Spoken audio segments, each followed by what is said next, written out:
The night was cold, and the train station was almost empty. Robert pulled his worn jacket tighter around his shoulders as he made his way to his usual corner. He'd been sleeping here for the past 3 years, ever since everything in his life had fallen apart. The security guards knew him by now. They didn't bother him as long as he stayed quiet and cleaned up after himself. It was 2 a.m, and the last train had left an hour ago. Robert liked this time of night. It was peaceful, no crowds, no noise, just the occasional sound of footsteps echoing through the empty halls. He spread out his cardboard mat and settled down, using his backpack as a pillow. That's when he heard it. A soft sound, barely audible at first. Robert sat up, listening carefully. There it was again, a whimper, like a kitten crying. But this station didn't allow animals. He got to his feet, following the sound across the empty waiting area. The crying was coming from near the lockers, tucked in a shadowy corner where the overhead lights had burned out. Robert's heart began to race. Something wasn't right.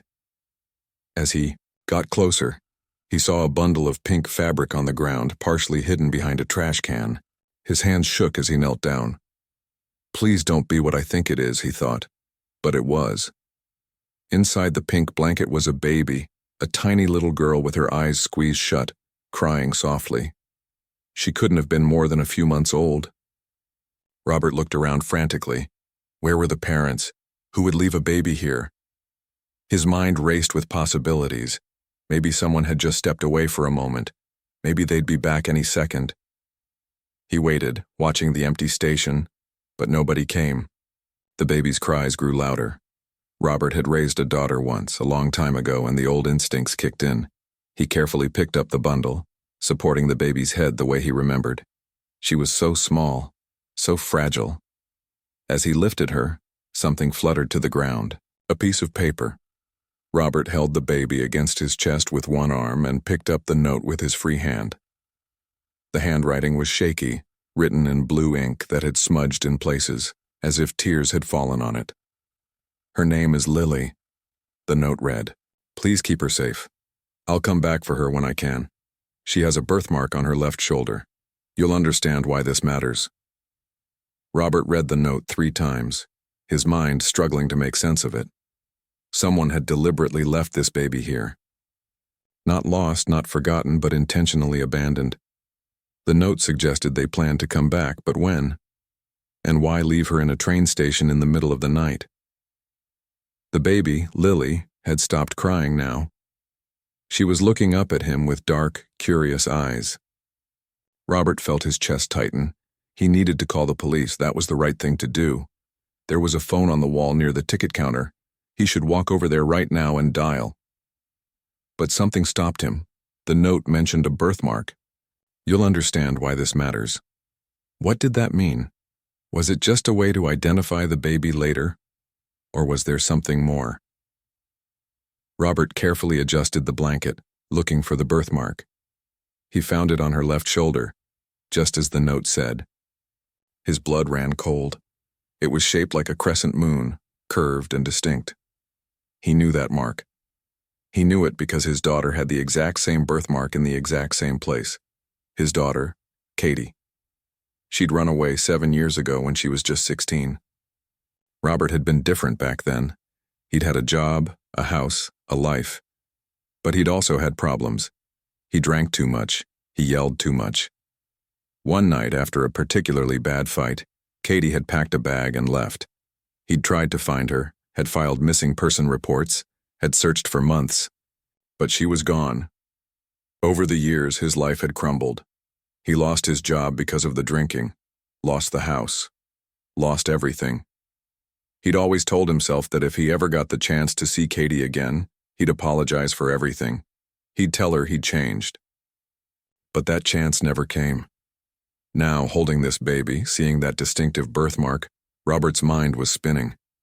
Could this be Katie's daughter? Could this tiny infant be his granddaughter? The timing made sense. Katie would be 23 now, old enough to have a baby of her own. But why would she leave her child in a train station? And how would she have known he'd be here? Robert had moved around a lot over the years, but he'd been coming to this particular station for the past 6 months. Had Katie been watching him? Did she know about his situation? The baby started to fuss again, and Robert gently rocked her. "It's okay, little one," he whispered. "I've got you." He looked at the phone on the wall again. The right thing to do was clear. Call the police. Let them handle it. They'd take the baby to the hospital, make sure she was healthy, and then she'd go into the system. Foster care, probably. But if this was Katie's baby, if this was his granddaughter, the thought of her disappearing into that system made him feel sick. Robert had been homeless for 3 years. He had no address, no phone, no way to prove who he was or track down a baby once she entered the foster care system. If he called the police now, he might never see her again. He might never know the truth, but what choice did he have? He was living on the streets. He could barely take care of himself, let alone a baby. He had no money, no resources, nothing to offer this child. The responsible thing, the only thing, was to call the authorities.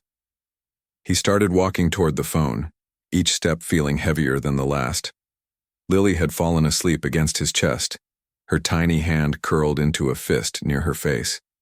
She was so peaceful, so trusting. She had no idea how complicated her life had just become.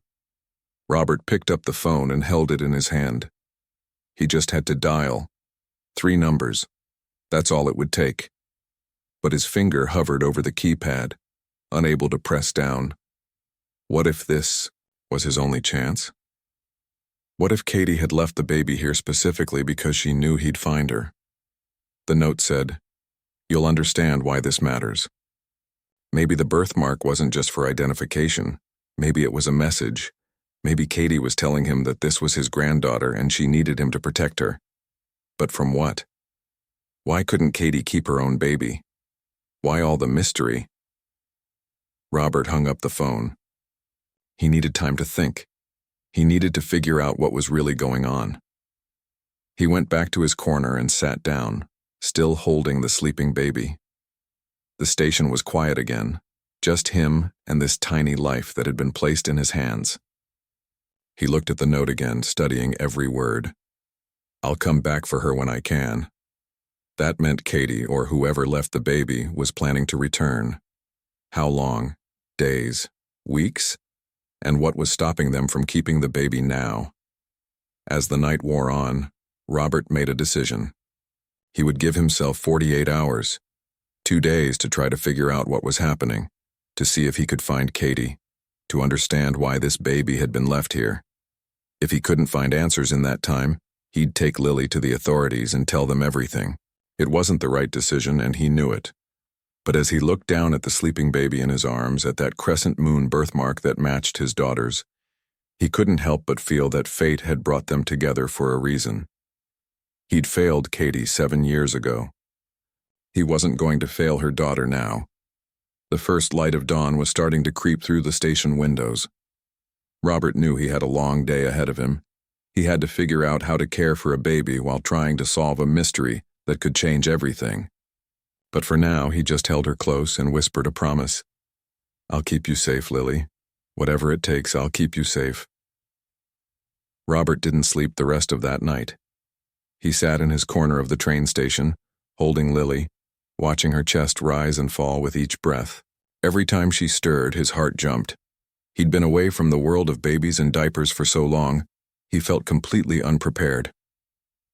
As morning came and the station started filling with commuters, Robert realized he had a serious problem. People were staring. A homeless man holding a baby wasn't something you saw every day. He could see the concerned looks, the whispers. It wouldn't be long before someone called the police or asked questions he wasn't ready to answer. Lily woke up crying. She was hungry, and Robert had nothing to feed her. Panic started to set in. What was he thinking? He couldn't take care of a baby. He didn't even have clean water, let alone formula or diapers or any of the things babies needed. A woman approached him. She was middle-aged, dressed in business clothes, carrying a coffee cup. "Excuse me," she said, her voice careful. "Is that baby okay? Does she need help?" Robert's mind raced. "She's my granddaughter," he said, surprising himself with how easily the lie came out. Or maybe it wasn't a lie. Maybe it was the truth. We're just waiting for my daughter." The woman didn't look convinced, but she didn't push it. She reached into her purse and pulled out a $20 bill. "Here," she said, handing it to him. "Get the baby some food." Before Robert could thank her, she was gone, disappearing into the crowd of morning commuters. He looked at the 20 in his hand. It was more money than he'd had in weeks, but it wouldn't be nearly enough for what Lily needed. He had to make a choice, and he had to make it now. He couldn't sit in this station all day with a crying baby. Someone would definitely call the authorities. He needed help, and there was only one person he could think of who might be willing to give it. Robert wrapped Lily carefully in her blanket and stood up. His legs were stiff from sitting all night. He gathered his few belongings and headed out of the station, keeping his head down, trying not to draw attention. The walk across town took almost an hour. Lily cried for most of it, and Robert felt every stare, every judging look from people passing by. He tried to comfort her, bouncing her gently, making soothing sounds, but nothing worked. She needed food, and he couldn't give it to her. Finally, he reached his destination, the Community Hope Center. It was a place he'd avoided for the past 3 years, too proud to ask for help, too ashamed to face people who knew him from before. But now, with Lily crying in his arms, pride didn't matter anymore. The director of the center was a man named Tom. They'd known each other for years, back when Robert had a normal life. Tom had reached out many times after Robert became homeless, offering help, but Robert had always refused. Now, walking through those doors, Robert felt like he was admitting defeat. Tom was in his office, working on a computer. When he looked up and saw Robert standing in the doorway holding a baby, his eyes went wide. "Robert, what?" "Whose baby is that?" "I need help, Tom." Robert's voice cracked. "I need help and I don't know where else to go." Tom immediately stood up and closed the office door. "Sit down," he said, his voice gentle but firm. "Tell me everything." Robert told him the whole story. Finding the baby in the station, the note, the birthmark, his suspicion that Lily might be his granddaughter. Tom listened without interrupting, his expression growing more concerned with each detail. When Robert finished, Tom was quiet for a long moment. "Robert," he finally said, "you know what you need to do. You need to call the police. This baby needs proper care, and there's a mother out there who's probably terrified." "I know," Robert said. "I know that's what I should do. But Tom, if this is Katie's baby, if this is my granddaughter, I can't just let her disappear into the system. I need to find Katie first. I need to understand what's happening." "And then what?" Tom asked. "Even if you find Katie, you're homeless. You can't take care of a baby. Neither can Katie, apparently, or she wouldn't have left her." Robert felt tears building in his eyes. "I failed Katie once. I was a terrible father. I drank too much. I was angry all the time. She ran away because of me. If this is my second chance, if this baby is my opportunity to make things right, I can't just give up without trying." Tom sighed deeply. He got up and looked out the window, his hands clasped behind his back. Robert could see him wrestling with the decision. Finally, Tom turned around. "Here's what we're going to do," he said. "I'm going to help you, but on one condition. You give yourself 3 days. That's it. 3 days to try to find Katie and figure out what's going on. But in the meantime, we're going to make sure this baby is taken care of properly." Tom picked up his phone and made several calls. Within an hour, things started happening. First, a volunteer from the center brought baby supplies. Formula, bottles, diapers, clothes. Robert watched as they showed him how to mix the formula, how to hold the bottle, how to change a diaper. It all came back to him slowly, muscle memory from decades ago. Next, Tom arranged for Robert to stay in one of the center's transitional housing units. It was small, just one room with a bathroom, but it had a bed, running water, and most importantly, it was private. No one would ask questions for at least a few days. "This is temporary," Tom reminded him. 3 days, Robert. After that, if you haven't found Katie or figured this out, you're taking that baby to the authorities, agreed?" "Agreed," Robert said, though he wasn't sure he could keep that promise. Once they were settled in the small room, Robert fed Lily her first bottle. She drank hungrily, her tiny hands gripping his finger. When she was done, she let out a small burp and then, for the first time since he'd found her, she smiled. It was probably just gas, but Robert didn't care. In that moment, looking down at this tiny person who depended on him completely, he felt something he hadn't felt in years. Purpose. But the moment of peace didn't last long. He had 3 days to find Katie. 3 days to solve a mystery that had started 7 years ago when his daughter walked out the door. Where would he even begin? Robert thought about the note again. Katie, if it was her, had known he would be at that station. That meant she'd been watching him, at least recently. She knew where he spent his nights. That was both comforting and disturbing. Comforting because it meant she'd cared enough to keep track of him. Disturbing because she'd known he was homeless and struggling, yet she'd never approached him. Why not? Why leave the baby but not come to him directly? The answer seemed obvious. She was in some kind of trouble. The note said, "I'll come back for her when I can." That "when I can" suggested she wanted to keep the baby but couldn't right now. Something or someone was preventing her. Robert spent the rest of the day taking care of Lily and making a plan. Tom had given him a prepaid cell phone so they could stay in contact. Robert used it to search online for any information about Katie. He looked through social media, missing person databases, anything he could think of. But there was nothing. Katie had vanished without a trace 7 years ago, and she'd stayed vanished. That evening, Tom stopped by with dinner. He sat down and watched Robert feed Lily. "You're good with her," Tom observed. "Better than you probably remember being." "I was terrible with Katie," Robert admitted. "I was so young when she was born, only 20 myself. I had no idea what I was doing. I was frustrated all the time. When she cried, I'd get angry. When she needed attention, I'd pour a drink instead." "That was a long time ago," Tom said. "People change. You've been through a lot. Maybe you're not the same person you were." "Maybe," Robert said, though he wasn't convinced. "Tom, I need to ask you something. If I do find Katie and she's in trouble, what happens then? Can the center help her?" Tom thought about it. "Depends on what kind of trouble. If it's housing, job issues, we can help with that. If it's something more serious, like abuse or legal problems, we'd have to involve other agencies. But yes, we'd do what we could." That gave Robert hope. Maybe this could work. Maybe he could find Katie, help her get stable, and they could all be a family again. It seemed impossible, like a dream too good to be true, but he had to try. After Tom left, Robert laid Lily down in the makeshift crib Tom had brought. It was just a large box padded with blankets, but it was safe. He watched her sleep, her little chest rising and falling, her tiny fingers curled into fists. "Where's your mama, little one?" he whispered. "And what's she running from?" Robert pulled out the note again and read it one more time.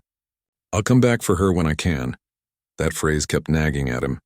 It suggested Katie was in danger or trapped somehow. But if she was in immediate danger, why would she take the time to leave the baby? Unless leaving the baby was part of protecting her from whatever threat Katie was facing. A dark thought crept into Robert's mind. What if Katie wasn't coming back? What if something had happened to her after she left Lily? What if that note was a final goodbye? He pushed the thought away. He couldn't think like that. Katie was alive and he was going to find her. He had to believe that. Robert spent a long time that night staring at the ceiling, making plans. Tomorrow he'd start searching. He'd go back to the station and talk to people who worked there. Maybe someone had seen something. He'd visit the places where homeless youth congregated, places he knew from his own time on the streets. Someone had to have seen Katie. Someone had to know something. As he finally drifted off to sleep, Robert made a silent vow. He'd find his daughter. He'd figure out why she'd left Lily at that station. And somehow, someway, he'd make up for all the years he'd lost. This was his second chance, and he wasn't going to waste it. But deep down, a small voice whispered that 3 days might not be enough. That the truth, when he found it, might be more complicated and more painful than he could imagine. Robert pushed that voice away, too. Right now, hope was all he had, and he was going to hold on to it as tightly as he held on to Lily. The next morning, Robert woke up to the sound of Lily crying. For a moment, he forgot where he was. Then it all came rushing back. The baby, the note, the impossible situation he'd put himself in. He checked his phone. 5 in the morning. He'd slept maybe 3 hours. He changed Lily's diaper and gave her a bottle, amazed at how quickly the routine was coming back to him. Once she was fed and content, he sat her in the car seat that Tom had brought over. Now came the hard part. He had to go out and search for Katie. but he couldn't exactly carry a baby around the city all day. Tom had anticipated this problem. He knocked on the door at 7, bringing with him a woman named Helen who volunteered at the center. She was in her 60s with kind eyes and a warm smile. "I've raised 4 children and helped with 7 grandchildren," Helen said. "I think I can handle one more for a few hours.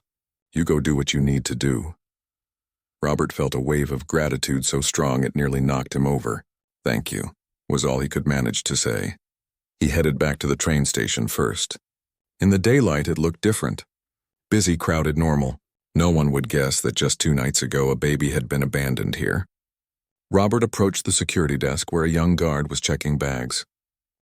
"Excuse me," Robert said. "Were you working 2 nights ago? Around 2 in the morning?" The guard looked at him suspiciously. "Why?" Robert had prepared a story. "My daughter was supposed to meet me here that night, but she never showed up. I'm worried about her. I thought maybe you saw something." The guard's expression softened slightly. "I wasn't working that night. That would have been Carl. He's on duty tonight if you want to come back." Robert thanked him and moved on. He spent the next hour talking to anyone who would listen. The woman who ran the coffee stand, the janitor, the ticket sellers. No one remembered seeing a young woman with a baby. But then again, it had been the middle of the night. There hadn't been many people around to see anything. Frustrated, Robert decided to try a different approach. He knew where homeless youth tended to gather in the city. There were certain parks, certain shelters that catered specifically to young people. If Katie had been in trouble, if she'd been living on the streets, she might have gone to one of these places. The first place he tried was a youth drop-in center across town. It took him 2 bus rides to get there, and by the time he arrived, it was almost noon.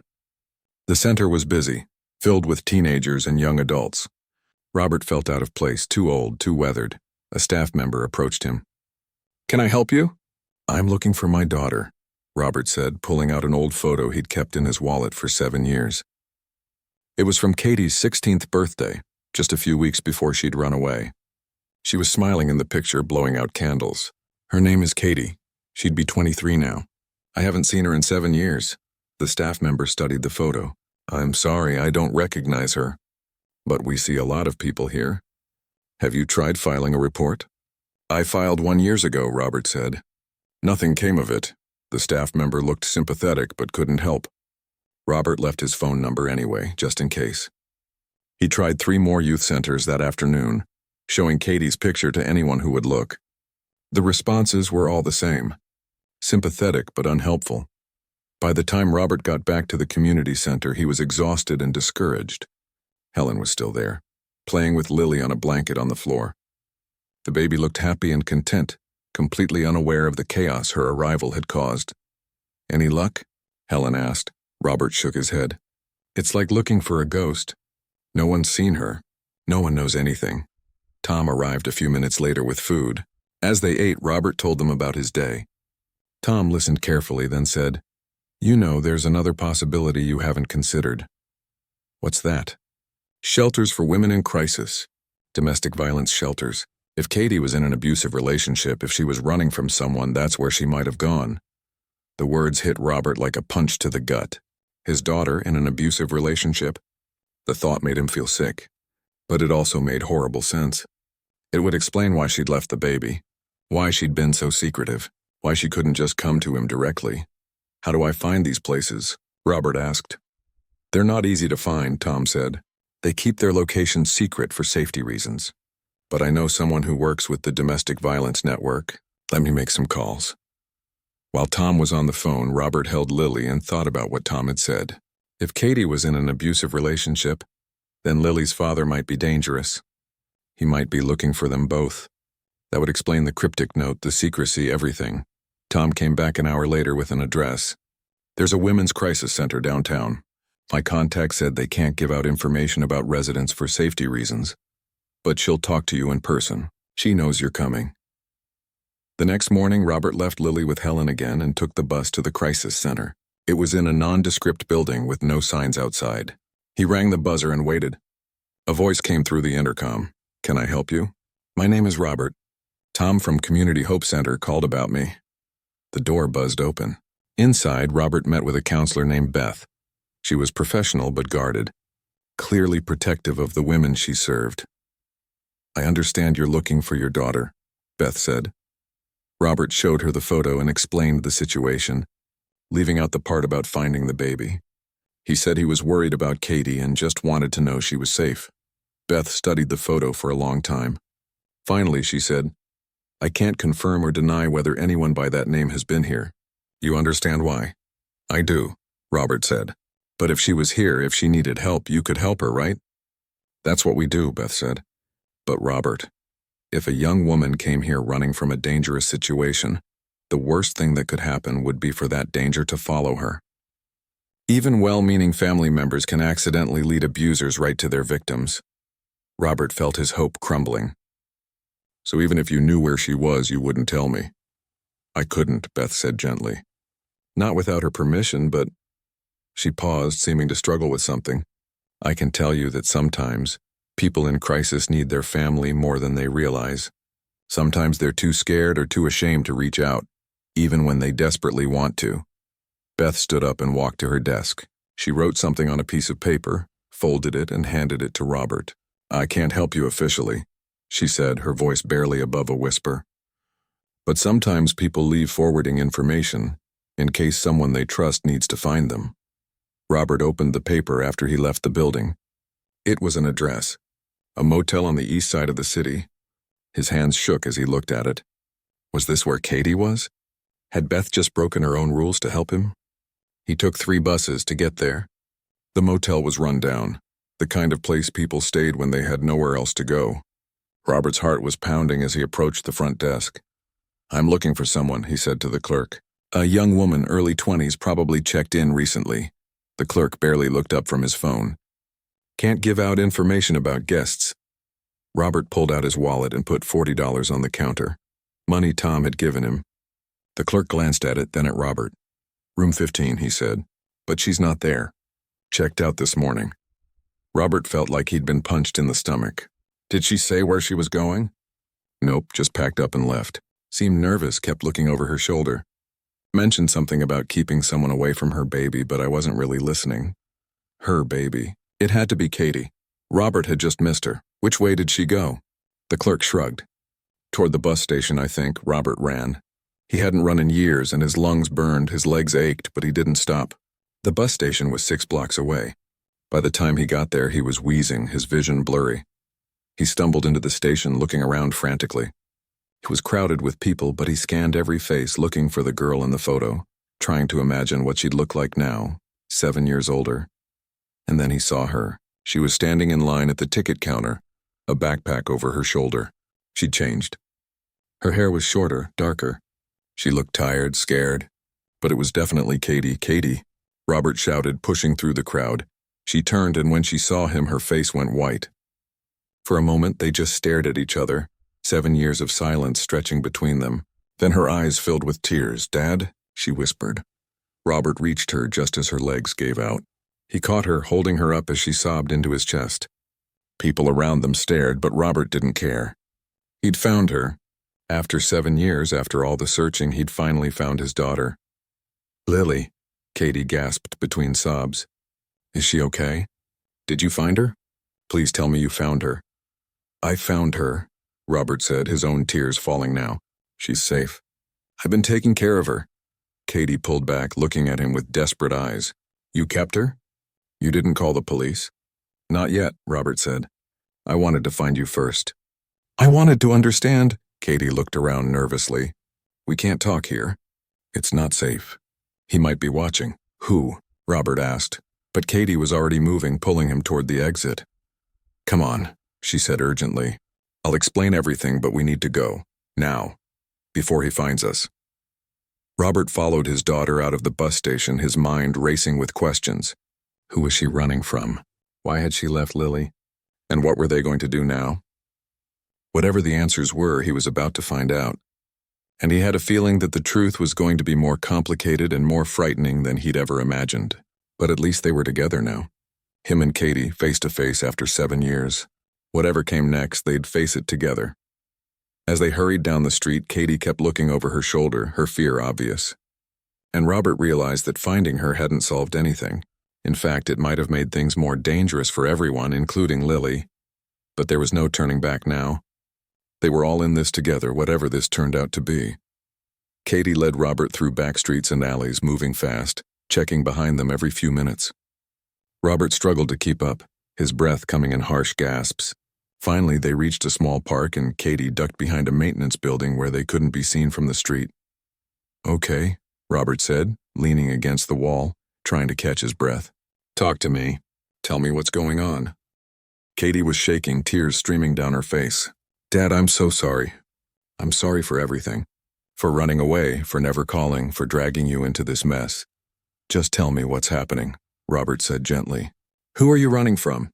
Katie took a deep breath. "His name is Derek. He's Lily's father. And he's dangerous, Dad. Really dangerous." The story spilled out of her in a rush. After Katie had run away 7 years ago, she'd lived on the streets for a while, bouncing between shelters and couches of people she barely knew.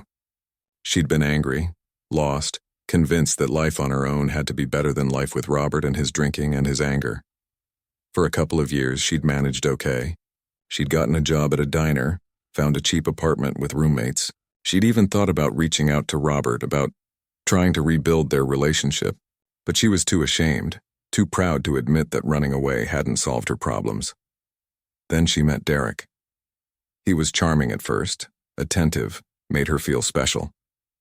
He had money, a nice car, took her to places she'd never been. Katie had fallen hard and fast. By the time she realized something was wrong, she was already in too deep. Derek was controlling. He wanted to know where she was every minute. He got angry when she talked to other people. He convinced her to quit her job, to move in with him, to depend on him completely. And then the violence started. Small things at first, pushing, grabbing, words that cut like knives. Then it got worse. Katie tried to leave multiple times, but Derek always found her. He had friends, connections, people who would tell him where she was. And every time she tried to escape, the punishment was worse. Then Katie got pregnant. Part of her was terrified. How could she bring a baby into this situation? But part of her hoped that maybe a child would change Derek, would make him into the man she'd thought he was when they first met. It didn't. If anything, he got worse. He started talking about the baby like it was property, something that belonged to him. He made plans for their future, plans that terrified Katie because they involved keeping her isolated, dependent, trapped. When Lily was born, Katie said, wiping her eyes, I looked at her little face and I knew I had to get out. Not just for me, but for her. I couldn't let her grow up in that environment. I couldn't let Derek raise her to think that kind of relationship was normal. But leaving with a baby was harder than leaving alone. Lily needed things, food, diapers, a safe place to sleep, and Derek was watching Katie constantly. He'd taken her ID, her phone, any money she managed to save. She was a prisoner in her own home. I started planning, Katie said. I stole money when I could, just a few dollars here and there. I hid a bag of baby supplies in the garage. And I started watching you. You were watching me? Robert asked. Katie nodded. I knew you'd ended up homeless. I'd heard through some old friends. Part of me wanted to help you, but I was in no position to help anyone. But I kept track of where you were. I thought maybe if I ever got desperate enough, if I ever needed someone I could trust. Her voice broke. I never wanted to use you like this, Dad, but I didn't have anyone else. And I knew that if I just showed up with Lily, Derek would find us. He'd take her away and I'd never see her again. Or worse. Why worse? Robert asked, though he wasn't sure he wanted to know the answer. Katie's face went pale. I found out what Derek really does. It's not just the controlling behavior, the abuse. He's involved in serious crime, drugs, money laundering, I don't even know what else. And he has powerful friends, people who can make problems disappear. She grabbed Robert's arm. 3 weeks ago, I heard him on the phone talking about using Lily, about how having a kid made him look legitimate, made it easier to move around without suspicion. He was going to use our daughter as a cover for his crimes, Dad. And if I tried to stop him, if I tried to leave with her, he said he'd make sure I never saw her again. Robert felt sick. So you left her with me. I've been planning it for weeks, Katie said. I knew you stayed at that train station. I watched you for days, making sure you were still there, making sure you were safe enough to care for her. Then 3 nights ago, Derek had to go out of town for a few days. It was my only chance. She'd waited until Derek left, then she'd taken Lily and run. She'd left the baby at the station, hoping, praying that Robert would find her. The birthmark was her way of making sure he'd know Lily was his granddaughter. She'd gambled everything on the hope that Robert, despite being homeless, despite his own problems, would do the right thing. "Why didn't you just come to me directly?" Robert asked. "Because I knew Derek would come after me," Katie said. "He has people everywhere, Dad. If I'd been seen with you, if there was any connection between us, he'd find Lily. But if I just disappeared, if everyone thought I'd abandoned my baby with some random homeless person, maybe he wouldn't look for her there. Maybe she'd be safe." "What about you?" Robert asked. "What was your plan?" Katie's laugh was bitter. "I didn't really have one. I went to the police, but they said without proof of Derek's crimes, without evidence of abuse, there wasn't much they could do. A custody dispute, they called it. They suggested I get a lawyer, like I had money for that. She'd gone to the Women's Crisis Center, but they could only hide her for so long. Derek had resources. He'd find her eventually. So she'd been moving, staying ahead of him, trying to figure out what to do. But then his people started following me," Katie said. "I saw them yesterday. That's why I left the motel.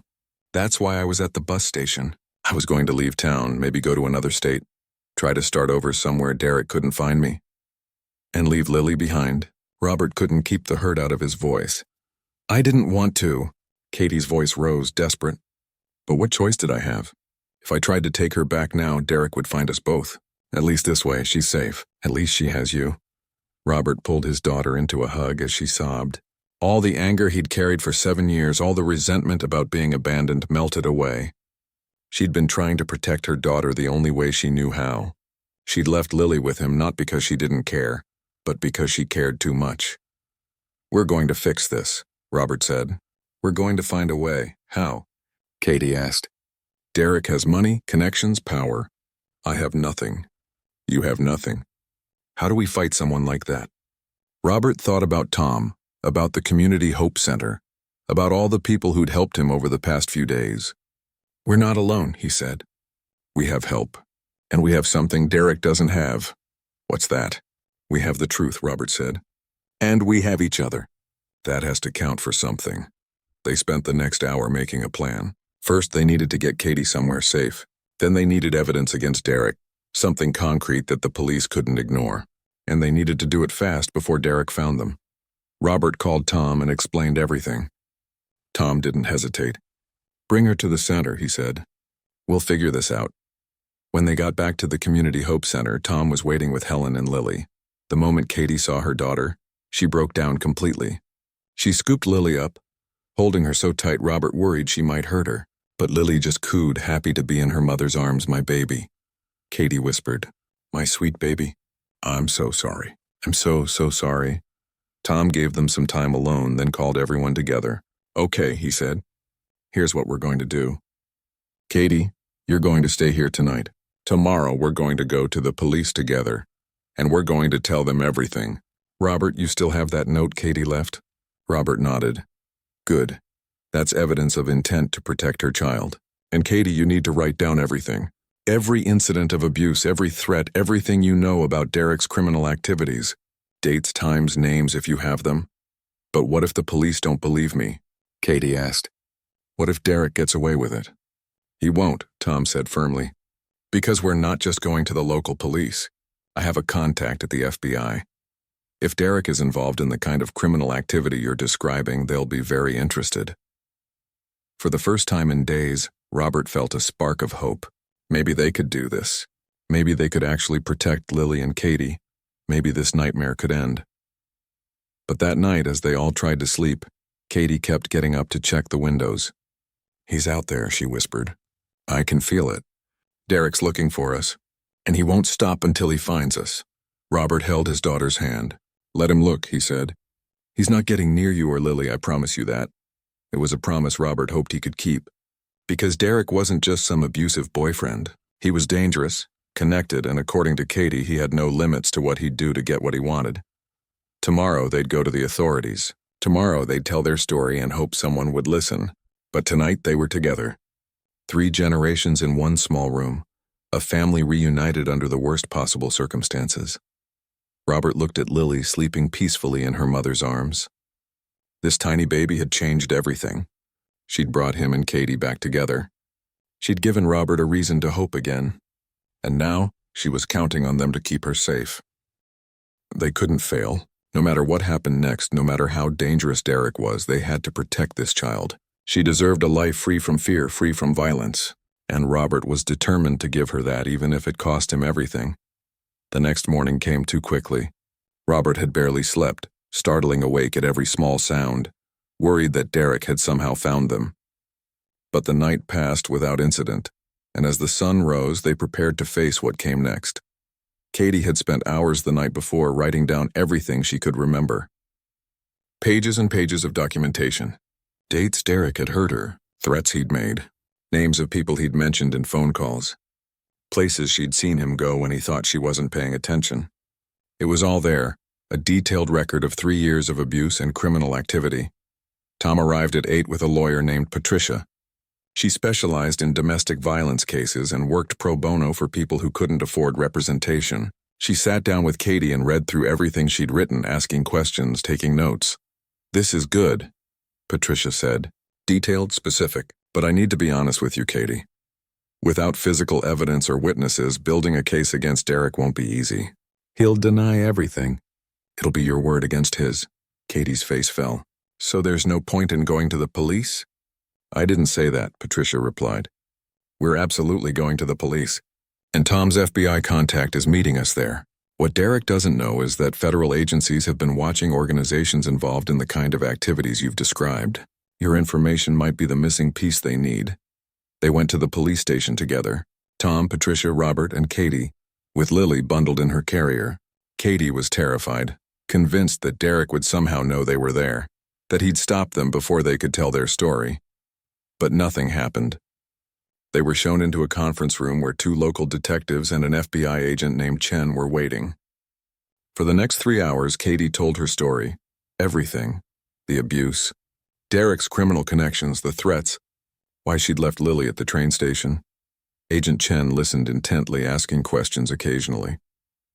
When Katie finished, he leaned back in his chair. "You mentioned Derek's business associates. Do you remember any specific names?" Katie rattled off several names. Agent Chen's eyebrows went up. He exchanged glances with the detectives. "Ms. Reynolds," Agent Chen said. "Those names are of significant interest to us. We've been investigating a criminal organization operating in this city for the past 2 years. If Derek is connected to these people in the way you're describing, you may have just given us the break we've been looking for." Hope flickered in Katie's eyes. "So you believe me?" "We believe you're telling us the truth as you experienced it," Agent Chen said carefully. "Now we need to verify the information and build a case. That's going to take time." "What about Katie and Lily?" Robert asked. "What about their safety while you're investigating?" The detectives explained their options. Katie could get a restraining order against Derek, though they warned that a piece of paper wouldn't necessarily keep her safe. The police could do regular check-ins, but they couldn't provide around-the-clock protection. However, Agent Chen said, if Katie is willing to work with us to provide testimony and possibly wear a wire to gather evidence, we can offer protection through the witness security program. It's not full witness protection, not yet, but it would mean a safe place to stay and regular monitoring. Katie looked at Robert, fear and hope warring in her expression. "What do you think, Dad?" Robert squeezed her hand. "I think we do whatever it takes to keep you and Lily safe." Katie agreed to cooperate. Over the next few days, she met with investigators, answering questions, providing details, helping them build their case. Meanwhile, Child Protective Services got involved. A social worker came to assess the situation. This was the moment Robert had been dreading. He was homeless, living in temporary housing with no job and no resources. Katie was in hiding from an abuser. Neither of them seemed like ideal caregivers in the eyes of the law, but the social worker, a woman named Gloria, surprised him. She listened to the whole story, met with Katie and Robert separately, observed them with Lily. Then she sat down with everyone. "Here's what I see," Gloria said. "I see a young mother who made an incredibly difficult choice to protect her child. I see a grandfather who stepped up when his granddaughter needed him, despite his own challenging circumstances. And I see a baby who is clearly loved and well cared for. She explained that CPS wasn't interested in separating families when there was a safe path forward. Instead, she worked with Tom to create a plan. Robert would continue in the transitional housing program and would start working with a counselor to address his past issues with alcohol and anger management. Katie would participate in domestic violence counseling and parenting classes. Both would have regular check-ins with CPS. "If you stick to this plan," Gloria said, "there's no reason Lily can't stay with her family." It wasn't perfect, but it was hope. Real, tangible hope. The investigation into Derek moved faster than anyone expected. It turned out Katie's information was exactly what the FBI needed. Derek's business associates were part of a larger criminal enterprise, and the details Katie provided helped investigators connect dots they'd been struggling with for months. 2 weeks after Katie first went to the police, Derek was arrested. It happened early in the morning. Coordinated raids on multiple locations. Derek and 6 other people were taken into custody on charges ranging from drug trafficking to money laundering to racketeering. When Katie got the call that Derek was in jail, she broke down. Relief, fear, disbelief all crashing over her at once. "Is it really over?" she kept asking. "Is he really gone?" Patricia, the lawyer, cautioned them. "He's been arrested, but there's still a trial ahead. He'll have lawyers, good ones, and he might make bail." But Derek didn't make bail. The charges were too serious, the evidence too strong. A judge ruled him a flight risk and a danger to the community. He'd be staying in jail until trial. As the weeks turned into months, Robert's life transformed in ways he'd never imagined. He stayed in the transitional housing program and started working part-time at the Community Hope Center, helping other homeless people navigate the system. He attended AA meetings and therapy sessions, finally dealing with the demons that had led him to the streets in the first place. Katie moved into her own apartment, a small but safe place arranged through a domestic violence support organization. She got a job at a local grocery store and continued her counseling. Slowly, she started to heal and Lily thrived. She grew bigger, stronger, started smiling and laughing at everything. She didn't know that she'd been at the center of a crisis. She just knew she was loved, surrounded by people who'd do anything to keep her safe. The trial took place 6 months after Derek's arrest, Katie testified, her voice shaking but strong as she described years of abuse and what she'd witnessed of Derek's criminal activities. Other witnesses came forward too, people who'd been too scared to speak up before but found courage in Katie's example. The jury deliberated for 2 days. When they came back, the verdict was guilty on all counts. Derek was sentenced to 20 years in federal prison. When Katie heard the news, she didn't celebrate. She just held Lily close and cried. "It's over," she whispered. "We're really safe now." But life wasn't just about safety anymore. It was about rebuilding, about moving forward. Robert completed his transitional housing program, and with Tom's help found a permanent apartment. It wasn't much, just a 1-bedroom in an older building, but it was his. He had a key, an address, a place to call home. Katie and Robert saw each other several times a week. They were rebuilding their relationship slowly, honestly. Robert apologized for the father he'd been, for the anger and the drinking and the failure to protect Katie when she was young. Katie forgave him, understanding now that people were complicated, that everyone carried wounds and made mistakes. "You saved Lily's life," Katie told him one evening as they watched the baby play on the floor of his apartment. "You saved my life too. Whatever happened before, you made up for it, Dad." Robert shook his head. "Lily saved my life. You both did. I was lost, Katie. I'd given up on everything.